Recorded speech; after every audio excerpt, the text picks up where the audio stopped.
It's time again for the Insiders with Chuck Chvala and Scott Jensen, sponsored by the Wisconsin Counties Association and the Tommy G. Thompson Center on Public Leadership. Hi, I'm Chuck Chvala, former Senate Majority Leader. And I'm Scott Jensen, former Assembly Speaker. And we're the Insiders. So, Scott, big Marquette poll out there, and there was a little bit on the Republican side, but of course, we got 10 candidates over on the Dem side. What's your take on the poll and what happened there? Yeah, I think Tom Tiffany's in pretty good shape for the Republican nomination. We could see that in the poll. But on the Democratic side, I think there were two things that were pretty clear. First of all, the race remains wide open. I mean, the top candidate had like 11 or 12% of the vote in a 10-way race. No one has gotten a significant lead over the rest of the field. Everyone's pretty tight overall. But I would also say it's pretty clear from the poll that the most promising lane for people is to the left. You have this sort of crowded center left where you've got people like you got Lieutenant Governor Rodriguez, you have County Executive Crowley, you have Missy Hughes, you have Joel Brennan, all these people with lots of government experience who are sort of trying to be like Tony Evers, have one foot in the left camp, one foot in the center. And that's a good way to not only make it through the primary, but make it through the general. But there's too many people in that lane. There's 4 people eating up. That may not be the biggest lane either in the Democratic Party. The far left lane is where you had Mandela Barnes and you have Francesca Hong, and they are in the lead at the moment because I think there's more room over there. There's more oxygen in that area.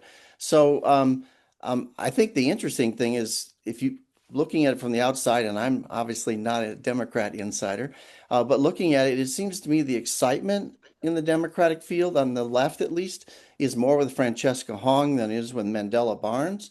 Hong is running a smart social media campaign, a smart organizing campaign across the state. She's not spending a lot of money, and she's at the top of the heap. So I'm impressed with how she's doing at this point. But I do think it suggests there are more votes to be had over there than there are among in the center left area. Someone in that center left area is either going to have to drop out or start to move to the left to pick up more votes. Did you see what he did there? And he's so good at this. Scott is immediately trying to get Democrats to move to the left so that they won't be as electable in the general election. And that is not hard. And that's not happening because the hard left has already made their decision. And Scott's right. I mean, Mandela and Francesca Hong occupy that space. But the problem is the person who lost the biggest in this poll is Mandela Barnes. Mandela Barnes had $50 million in name recognition put behind him. He is known by people, and yet he is not garnering those votes. Whatever the reason, people appear not ready to vote for him because he's the one person that they know.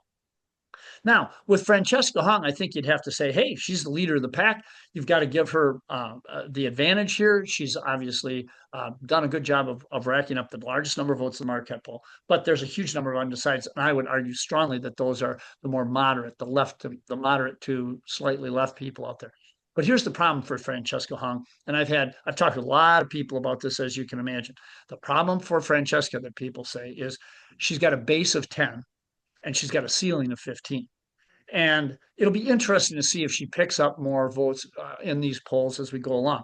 Now, after that, the other person who's in a sweet spot here is the next person in line is Sarah Rodriguez, who Scott and I early on talked about saying we think she has some good opportunity here, Lieutenant Governor, et cetera. Well, she's at 6. And yet she hasn't gone out and done a lot of advertising yet. Hong has done a lot on social media, stuff that's pretty divisive, stuff that will get you some Dem votes way on the left. And I'd say she's got most of the socialists in her camp, but that's a small group of people. Whereas Sarah Rodriguez is hanging in there. And then all of these other people, Scott is right. They're all, I mean, the next guy in line is Crowley and Brennan and Missy Hughes. They all have an opportunity if they can put the money together to make this happen. But one thing, there are a couple of candidates here who might have some big money to be able to put into this race. But one thing that we know from early on is that Sarah Rodriguez has a $2.2 million commitment from the DLGA. And that's a huge amount of money when we're talking about all these people raising, you know, having in the bank $500,000, then they spend a lot of money to raise money. And so they maybe pick up a few 100,000 more. Who else is going to have that kind of money? So if I look at this poll, I think at the end of the day, there are a lot of people, as we talked about, who could still be in it. It's a wide open race. Mandela Barnes was the big loser in this by far. Francesca Hong did everything she could, but does she have a ceiling of 15%? And that's what I hear from an awful lot of Dems on the inside. So I think we have yet to see who's going to be in the final 2 or 3, but I think it's going to be very different than the leaders that we see out there right now. So with regards to Francesca Hong, I think she is off to a good start. I think you're right. She's appealing to the far left, and she's throwing raw meat out there or whatever to get people excited about it. She's dropping F-bombs during her remarks, on social media. But there is a story behind her that could be appealing to a broader segment of the Democratic Party. And that is the sort of working class hero, right? I mean, she works in a kitchen.